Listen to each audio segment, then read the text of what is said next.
Mid grade अभ्यास पुस्तिका कक्षा 8 विषय विज्ञान अध्याय 11 विद्युत धारा के रासायनिक प्रभाव। पाठ की पूर्व तैयारी। आप घर पर गर्मी के दिनों में हवा के लिए पंखा चलाते हैं। यदि आपको हवा की आवश्यकता नहीं है तो आप क्या करते हैं? पंखा बंद कर देते हैं। हम पंखे के बटन को बंद कर देते हैं, पंखा बंद हो जाता है। ऐसी स्थिति में पंखे का परिपथ किस चित्र के अनुसार होगा? चित्र ए या चित्र बी? चित्र ए में परिपथ खुला है तो विद्युत धारा का प्रवाह बंद हो गया है तो पंखा चलेगा या नहीं, लेकिन चित्र बी में परिपथ बंद है तो विद्युत धारा का प्रवाह हो रहा है। अपने साथी से चर्चा कर निष्कर्ष निकालिए। तो हम देख सकते हैं चित्र हमने पंखा बंद करा है तो परिपथ जो है वो खुला परिपथ होगा, जो कि चित्र ए के अनुसार होगा, क्योंकि बटन बंद करने पर विद्युत धारा का प्रवाह बंद हो गया है। विद्युत धारा के विभिन्न प्रवाह हमारे दैनिक जीवन पर होता है। दैनिक जीवन में विद्युत धारा के रासायनिक प्रभाव के कारण हमें बहुत सी धातुओं के संरक्षण टिकाऊ बनाने में सहायता प्राप्त होती है। अतिलघु उत्तरीय प्रश्न पहला है, नीचे दिए गए शब्दों का चयन कर रिक्त स्थानों की पूर्ति कीजिए। वे पदार्थ जो विद्युत का संचालन नहीं करते विद्युत के कुचालक कहलाते हैं, यानी जिनमें से विद्युत धारा प्रवाहित नहीं होती है, जैसे सूखी लकड़ी, प्लास्टिक आदि। एलईडी का पूरा नाम प्रकाश उत्सर्जक डायोड होता है, यानी लाइट इमिटिंग डायोड बोलते हैं जिसे। लोहे को जंग लगने से बचाने के लिए उस पर जिंक धातु की परत चढ़ाई जाती है। किसी चालक द्रव में विद्युत धारा प्रवाहित होने पर रासायनिक अभिक्रियाएं होती हैं। नमक युक्त विलयन विद्युत का सुचालक होता है। प्रश्न क्रमांक 2 सही विकल्प चुनकर लिखिए। दिए गए परिपथ में दोनों तारों के मध्य किसी वस्तु को रखने पर बल्ब जल जाएगा, तो लोहे की छड़ को रखने पर बल्ब जल जाएगा। दो द्रव आ तथा ब के विद्युत चालन की जांच करने के लिए एक समपरिक्षित्र के प्रयोग किया गया। यह देखा गया कि समपरिक्षित्र का बल्ब द्रव आ के लिए चमकीला दीप्त होता है, जबकि द्रव बा के लिए अत्यंत धीमा दीप्त हुआ। निम्नलिखित में से कौन से कारण सही हैं? तो इसमें कारण बी होगा। द्रव बा से अच्छा चालक है विद्युत का, इसलिए उसने विद्युत को अपने में से अच्छी प्रकार से प्रवाहित होने दिया।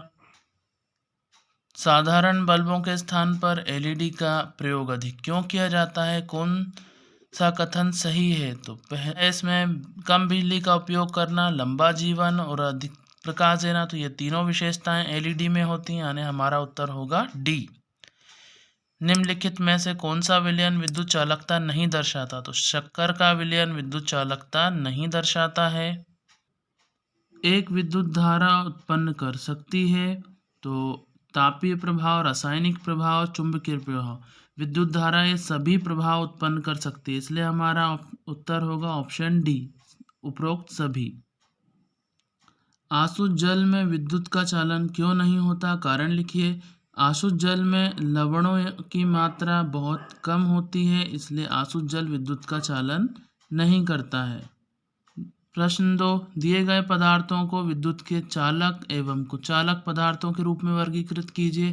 तो विद्युत के चालक पदार्थ हैं लोहा, तांबा, एल्यूमिनियम। विद्युत के कुचालक पदार्थ हैं जिनमें से होकर विद्युत धारा प्रवाहित नहीं होती है, रबड़, प्लास्टिक और लकड़ी। जब किसी तार में विद्युत धारा प्रवाहित की जाती है तो उसके पास रखी चुंबकीय सुई पर क्या प्रभाव पड़ता है? तो तार में विद्युत धारा प्रवाहित करने पर उसके चारों ओर एक चुंबकीय क्षेत्र बन जाता है, जिसके कारण चुंबकीय सुई का कांटा हिलने लगता है, यानी कि जो परिपथ है वो एक चुंबक की भांति व्यवहार करता है, जिसके कारण चुंबकीय सुई हिलने लगती है, यानी कि विक्षेपित होने लगती है। विद्युत धारा के रासायनिक प्रभाव से आप क्या समझते हैं? जब किसी चालक द्रव में विद्युत धारा प्रवाहित की जाती है तो उसमें कई रासायनिक अभिक्रियाएं होती हैं, इसे विद्युत धारा का रासायनिक प्रभाव कहते हैं। जैसे विद्युत धारा के रासायनिक प्रभाव के कारण इलेक्ट्रोडों पर गैस के बुलबुले बन सकते हैं। इसके अतिरिक्त इलेक्ट्रोडों पर धातु के निक्षेप भी देखे जा सकते हैं। विलयन के रंग में परिवर्तन हो जाता है। चित्र में दर्शाई गई व्यवस्था में बल्ब नहीं जलता है। बल्ब न जलने के संभावित कारण लिखिए। तो जार में शुद्ध जल है जो विद्युत का कुचालक है। विद्युत बल्ब का तंतु टूटा हुआ है, हो सकता है। तीसरा कारण हो सकता है तार सही प्रकार से जुड़ा नहीं हो, कारण बल्ब नहीं जल रहा है। प्रश्न क्रमांक 6, गीले हाथों से विद्युत उपकरणों को छूना हानिकारक होता है, कारण लिखिए।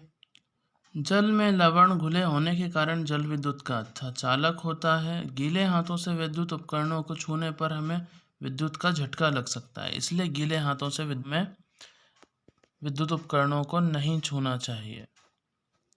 आपको समुद्री जल एवं आंसू जल दिए गए हैं, इनमें से कौन से जल का उपयोग आप परिपथ में चालक के रूप में करेंगे और क्यों, कारण लिखिए। समुद्री जल में कई लवण घुले होने के कारण वह विद्युत का अच्छा चालक बन जाता है, जबकि आंसू जल विद्युत का कुचालक होता है, इसलिए परिपथ में हम समुद्री जल का उपयोग करेंगे। विद्युत लेपन किसे कहते हैं? दैनिक जीवन में विद्युत लेपन के उपयोगों को सूचीबद्ध कीजिए। विद्युत द्वारा किसी पदार्थ पर किसी वांछित धातु की परत चढ़ाने की प्रक्रिया को विद्युत लेपन कहते हैं। इसके उदाहरण हैं स्नान गृह के नल की टोटी, गैस बर्नर, पहियों के रिम आदि। विद्युत लेपन को दर्शाता हुआ परिपथ क्रियाकलाप द्वारा समझाइए। जब कॉपर सल्फेट विलयन में विद्युत धारा प्रवाहित की जाती है तो कॉपर सल्फेट कॉपर तथा सल्फेट में वियोजित हो जाता है। माचिस की खाली डिबिया, विद्युत तार, चुंबकीय सुई एवं बैटरी की सहायता से तैयार परिपथ का आरेख खींचिए। खींचे गए परिपथ में तारों के स्वतंत्र सिरों को तालिका में दिए गए पदार्थों को डालने पर होने वाले परिवर्तनों को लिखिए। नींबू का रस डालने पर चुंबकीय सुई में विक्षेप होता है, यानी नींबू का रस विद्युत का सुचालक है।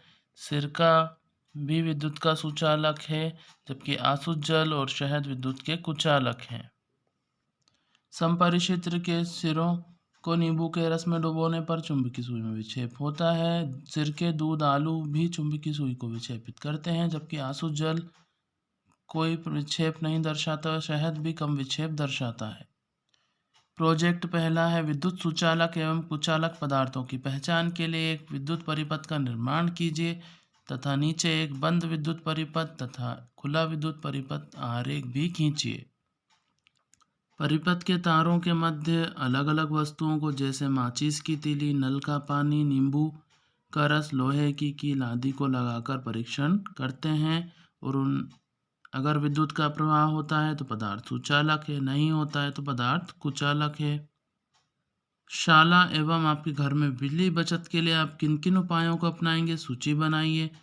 तो एक उपाय हमने लिखा है, आवश्यकता होने पर ही पंखे बल्बों को जलाएं, आवश्यकता ना होने पर बंद कर दें।